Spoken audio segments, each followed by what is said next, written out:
Thank you so much for sticking around for the final hour of the show, and you're going to get your Just Rewards inspiration in bucket loads.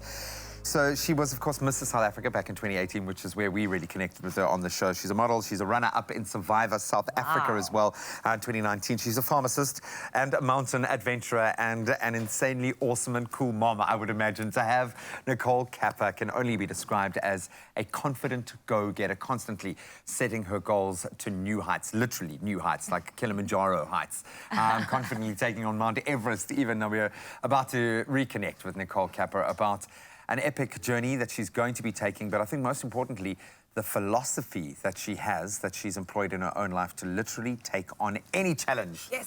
How are Morning. you, sister? Morning. This is how we should start every day. I'm just feeling so mundane and useless in my own life now. So good to have you back. First of all, how's the family? How are you? Thank you. We're good. We're very good.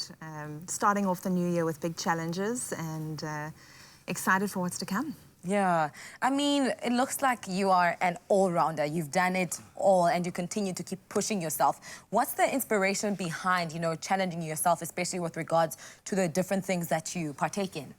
So, Why? yeah. Why? That's a good question. No, I used to be very scared. I actually used to be very apathetic. I used to be very fearful. I lived a very quiet life as hiding behind my kids, hiding behind my fears, actually. And it took a little bit of a massive, tumultuous change in my life to cause that growth. And I'm really glad for myself that it happened, but every single day, I owe my kids everything, because my daughter came along and she was diagnosed at birth with a rare, life-limiting disease.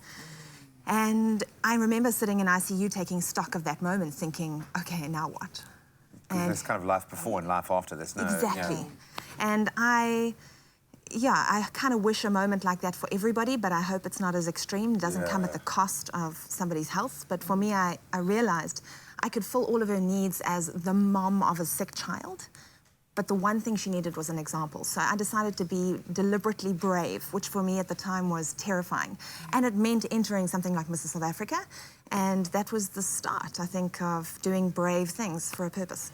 And also doing something for yourself and knowing that doing something for yourself isn't taking something away from anyone else, but rather, as you say, setting that example. And you were fantastic, Mr. South Africa, as well. And we loved seeing that transformation, because we obviously got a front row seat to see how your life changed. But something else that we were given a sneak peek of was your foray, one of your adventurous missions onto Mount Kilimanjaro. We're actually going to play a quick little clip here. Let's take a look. 9.5 hours to do 9 kilometers.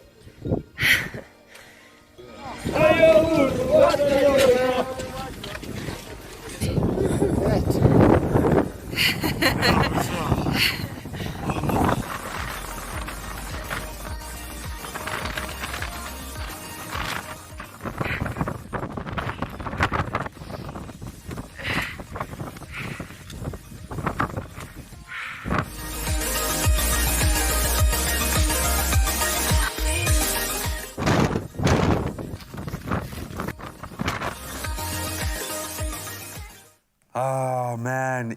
What I love is even like completely breathless and with this mountain kicking your butt, you still managed to look cool. You still managed to kind of like project. Selfies.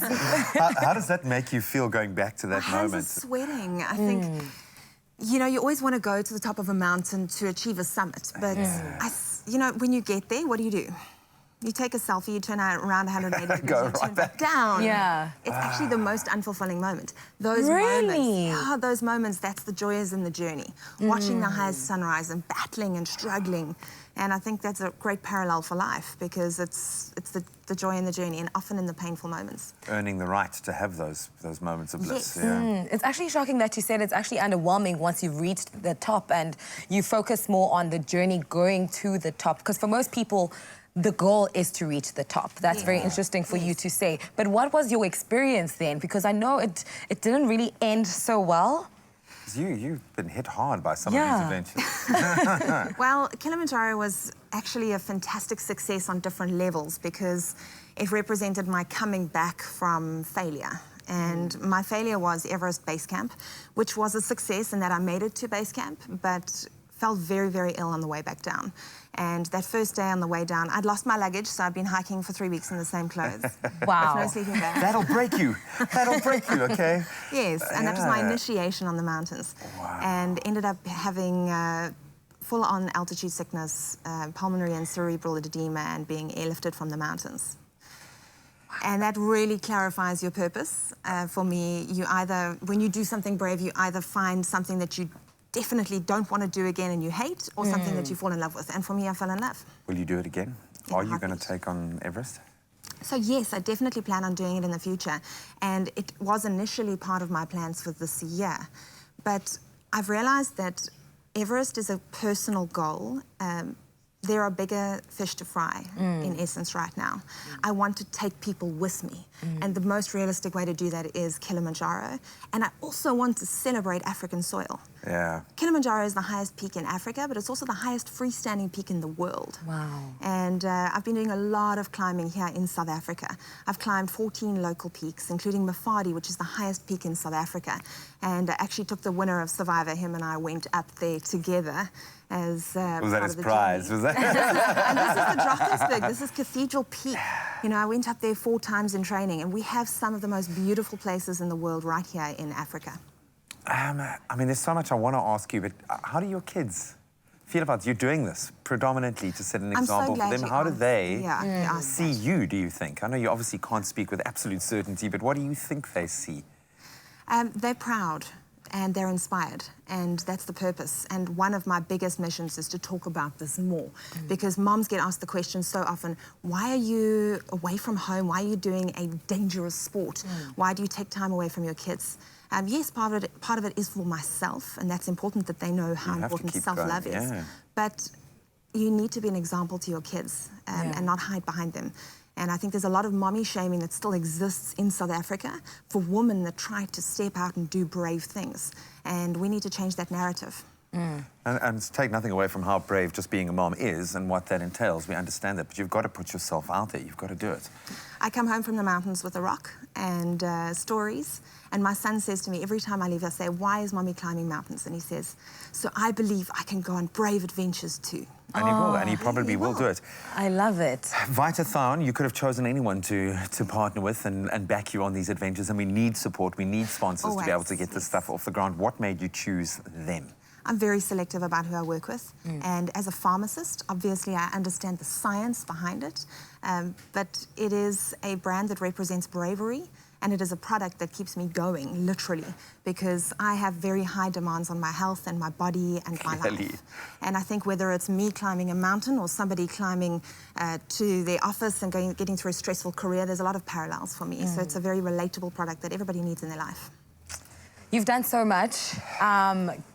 Just lastly, what is your next big adventure? This one I'm so excited for. So we're doing a lot of preparation climbing this year. In 2 weeks, I'll be in Kwaduma, the highest peak in Eastern Cape, taking a bunch of people with me. But in August, on Women's Day, we plan to summit Kilimanjaro with a group of all-women climbers. And we're doing so very profoundly, led by the women porters of Tanzania. So there are a group of women that have started porting and guiding and carrying. And they're essential to it. They are as strong as the men on Kilimanjaro, carrying 20-kilogram packs on their heads. And they're incredibly inspiring, and we're going to learn from them. That's incredible. Well, I'll be learning from you right now. As always, so good to connect with you, but you seem to be in such a cool place in your life at the moment, and that brings us a lot of joy. And the good news for you guys at home as well, we can spread that joy. 2 lucky viewers will have the chance to win a gym membership to the value of 5,000 Rand with VITA-THION. You can go and activate your hashtag best mode, your beast mode, if you will, and embrace the brave side of life. The competition post is on the Expresso Facebook page and the Expresso Twitter page. You've got to tell us why you need VITA-THION to help you achieve the energy levels that you want. And competition closes on the 25th of March, obviously this year at midnight. But you can find all the terms and conditions on expressoshow.com. I want to say good luck, but I don't think you need luck. Just stay safe. Nicole, thank you so much. Thank you so much for having me.